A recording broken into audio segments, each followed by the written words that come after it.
দীর্ঘ ১৬ বছর শাসনামলে দেশের রাজনীতিতে এক আধিপত্য গড়ে তোলে আওয়ামী লীগ। দমন-পীড়নের মাধ্যমে কার্যত সকল রাজনৈতিক দলকে কোণঠাসা করে রাখে আওয়ামী লীগ।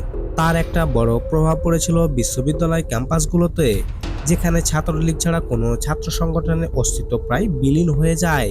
তবে ২৪শে ছাত্র জনতার জাগরণে সেই সমীকরণ পাল্টে দেয়। তীব্র আন্দোলনের মুখে পতন ঘটে ১.৫ দশকেরও বেশি স্বৈরশাসক এর শাসন।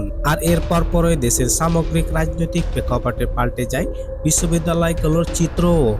এক সময় স্তব্ধ হয়ে থাকা বিভিন্ন ছাত্র সংগঠন নতুন করে সক্রিয় হতে শুরু করে। আর এরও ধারাবাহিকতায় শুরু হয়েছে বহুল প্রতীক্ষিত ঢাকা বিশ্ববিদ্যালয় কেন্দ্রীয় ছাত্র সংসদ ডাকসু নির্বাচন। মঙ্গলবার উৎসবমুখর পরিবেশে ভোট গ্রহণ চলছে।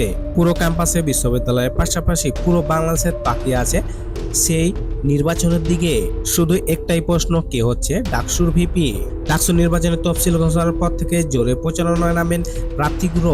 এর মধ্যে রয়েছে বাংলাদেশের জাতীয়তাবাদী ছাত্র দলের মনোনীত প্রার্থী আবিদুল ইসলাম খান, শিবির সমর্থিত ঐক্যবদ্ধ প্রার্থী জোটের প্যানেল থেকে আবু সাদিক কায়েম, ছাত্র অধিকার পরিষদের বিনিয়ামিন মোল্লা এবং বাগচাষের আব্দুল কাদের, স্বতন্ত্র প্রার্থী শামীম হোসেন ও ওমামা ফাতেমা সহ আরো অনেক শিক্ষার্থী। ভোট আকর্ষণ করতে প্রত্যেক প্রার্থী নানা আশ্বাস দিচ্ছেন। তবে শিক্ষার্থীরা বলছেন, আশ্বাস নয়, যোগ্য প্রার্থী হবে তাদের প্রথম পছন্দ। তাদের একটাই লক্ষ্য ও উদ্দেশ্য, আমাদের হয়ে কথা বলতে পারবে এবং তাদের দাবি দাবাগুলো আদায় করতে পারবে।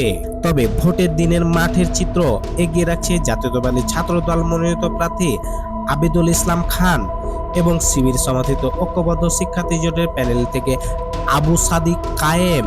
তবে দেখা যাক এই ভোটে কে ডাকসু নির্বাচনের ভিপি নির্বাচিত হয়।